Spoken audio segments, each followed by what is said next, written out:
Donc, jusqu'ici, on a vu en introduction donc les grands principes du droit fiscal international européen. On a vu dans une première partie l'objectif d'élimination des doubles impositions. Et ici, on va voir l'objectif de lutte contre la fraude et l'évasion fiscale. Et qu'est-ce qu'on veut dire par là exactement? Alors, on va voir vraiment l'insertion de la lutte dans un premier temps euh, dans le système juridique national.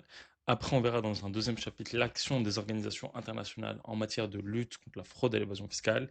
Et enfin, on verra le rôle du juge européen, donc les juges européens, et l'encadrement de la lutte contre la fraude et l'évasion fiscale.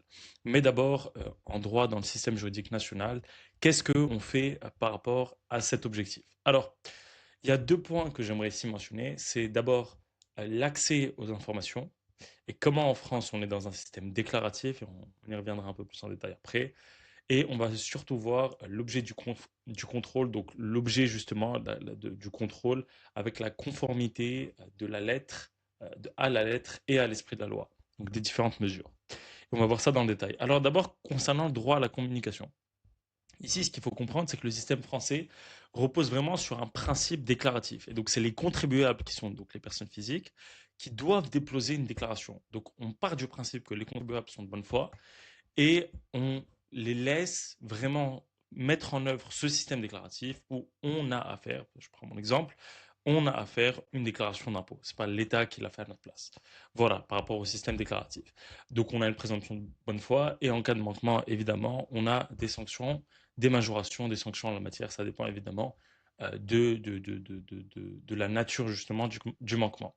Donc l'administration fiscale peut également adresser des demandes de renseignements et en cas de non-réponse par le contribuable, des sanctions financières peuvent aussi être appliquées. Donc, si l'administration fiscale me demande une information et que je ne la rends pas dans un certain délai, on peut justement, je peux me voir sanctionner sur ce fondement. Donc ça, c'est l'article 1734 du Code général des impôts. Donc ce droit à la communication prime sur le secret bancaire, mais pas le secret professionnel et médical. Et on a une décision du 27 décembre 2001 qui s'inscrit justement dans cette idée de, euh, de secret, de secret professionnel et qui nous dit que le droit à la communication peut être exercé, peut être opposé auprès des opérateurs téléphoniques et des fournisseurs d'accès à Internet. C'est pour voir un peu l'enjeu et l'ordre et l'importance surtout de ce droit à la communication. Voilà. Concernant les échanges de renseignements entre les administrations fiscales. Alors ici, dans un contexte international, ce qu'il faut comprendre, c'est qu'il y a trois formes d'échange d'informations entre les administrations fiscales étrangères. Donc d'abord, pourquoi? Les administrations peuvent être amenées entre elles à demander des informations sur un contribuable, sur la situation d'un contribuable, pour pouvoir imposer ou juste pour avoir une idée plus claire, toujours dans ce cadre du droit d'accès à l'information, justement pour pouvoir exercer leur droit fiscal. Donc on a trois types d'échanges de formes d'informations. On a les informations sur demande, donc l'État français qui demande à un autre État des informations sur un contribuable, par exemple. On peut avoir des déclarations spontanées émergeant donc de la nationalité de l'État et on peut avoir des déclarations automatiques donc dans le cas de certaines conventions fiscales. On a aussi l'article 26 du modèle OCDE qui nous dit quelque chose d'assez intéressant en la matière, puisque le paragraphe 1 nous dit les autorités compétentes des États contractants échangent les renseignements vraisemblablement pertinents, donc la notion ici de vraisemblablement pertinent est assez intéressant, pour appliquer les dispositions de la présente convention ou pour l'administration ou l'application de la législation interne relative aux impôts de toute nature ou dénomination perçus pour le compte des États contractants de leur subdivision politique ou de leur collectivité locale, dans la mesure où l'imposition qu'elle prévoit n'est pas contraire à la Convention, l'échange des renseignements n'est pas restreint par les articles 1 et 2. Donc on voit ici vraiment que ce droit et cet échange de renseignements est encadré justement par le modèle OCDE. Voilà.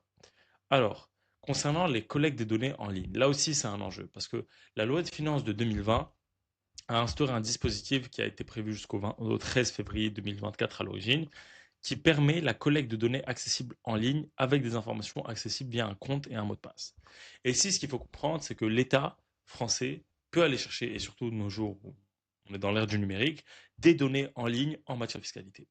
Mais l'enjeu qui se posait, c'est est-ce que sur les plateformes comme Facebook par exemple, où on ne peut avoir accès que par un compte et un mot de passe, et donc c'est pas ouvert à tous au sens où il suffit pas de se connecter sur le site web pour avoir accès aux informations, mais où il faut vraiment avoir un compte. Est-ce que l'État français a le droit à ces données. Et on a considéré donc que oui, vous l'avez bien compris à ce stade.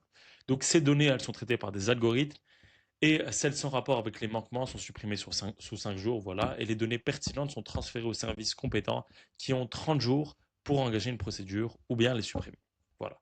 Le régime qui entre en vigueur à partir du 1er janvier 2025, donc à la suite justement de cette loi de finances, étend son choix d'application donc, et à deux titres. Donc on a les manquements recherchés incluent toute fraude délibérée ou manœuvre frauduleuse du contribuable qui sont susceptibles de justifier sont désormais susceptibles de justifier la collecte de ces données.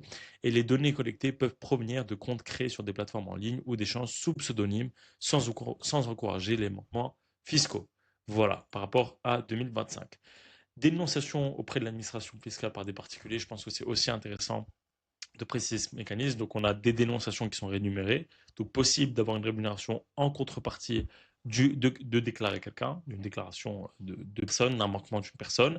Et on peut aussi avoir des dénonciateurs intéressés qui sont protégés pénalement. Ce sont les lanceurs d'alerte. Voilà. On a aussi des obligations déclaratives des intermédiaires. Donc, c'est une directive DAC du 25 mai 2018 qui oblige justement les intermédiaires à déclarer les dispositifs transfrontaliers fiscalement agressifs, donc selon des critères qui sont définis à l'article 1649 du CGI et qui signalent justement un possible abus de fraude ou d'abus de droit. Voilà. Les intermédiaires, comme les avocats, peuvent aussi être déchargés de leur secret professionnel par le client sans que ça constitue pour autant une attente disproportionnée aux échanges avocat-client. Et ça, c'est un arrêt du 14 avril 2023. Voilà. Pour l'accès aux informations, qui pour moi c'est important pour être mentionné ici. Maintenant, on va voir dans une deuxième section l'objet du contrôle, donc conformité à la lettre et à l'esprit de la loi. Qu'est-ce qu'on veut dire par là? Alors ici, ce qu'il faut comprendre, c'est que on reconnaît un droit à l'erreur au contribuable. Donc on peut se tromper dans sa déclaration, et dans ce cas-là, il faudra juste recouvrir l'impôt dû, et si ce manquement, donc cette erreur est délibérée, là on peut avoir une majoration à 40%, et si c'est fraude fiscale, à 80%. Voilà. Euh, donc en dehors de ça, de ces manquements entre guillemets autorisés, si le contribuable respecte la loi, mais pas son esprit, on distingue plusieurs situations. Et donc, on peut avoir une situation d'optimisation fiscale, donc choisir une organisation fiscale euh, minimisant les coûts, ça c'est légal, choisir un régime fiscal qui est plus avantageux pour nous. On peut aussi avoir, et ça va être vraiment ce sur quoi on va un peu plus se concentrer ici, l'abus de droit. Donc c'est le détournement de la loi ou d'une convention internationale dans un but qui n'a pas été prévu par le législateur. Donc j'utilise la lettre de la loi, donc j'utilise la loi, c'est légal, mais pas dans l'objectif pour laquelle elle avait été conçue. Et on a la fraude fiscale qui est une violation de la lettre et de l'esprit de la loi.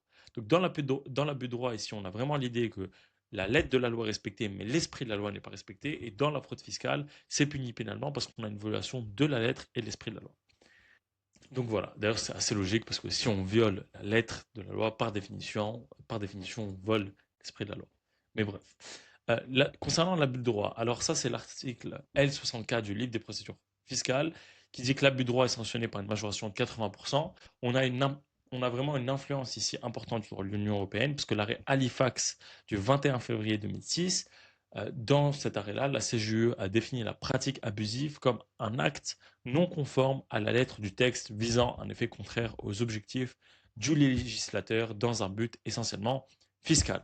Et donc, un montage purement artificiel peut être combattu par l'administration fiscale. Ça, c'est l'arrêt Cadbury-Schweppes du 12 septembre 2006. Et donc, c'est vraiment l'idée ici, comme je vous le disais au début, comme je vous le disais il y a quelques minutes en réalité, que si on a un acte qui est non conforme à la lettre du texte, qui vise un arrêt contraire aux objectifs du législateur dans un but fiscal, dans ce cas-là, on a une situation d'abus. Et donc les actes fictifs ou ceux dont l'application littérale des textes contrevient aux objectifs des auteurs pour des raisons fiscales sont inopposables à l'administration fiscale.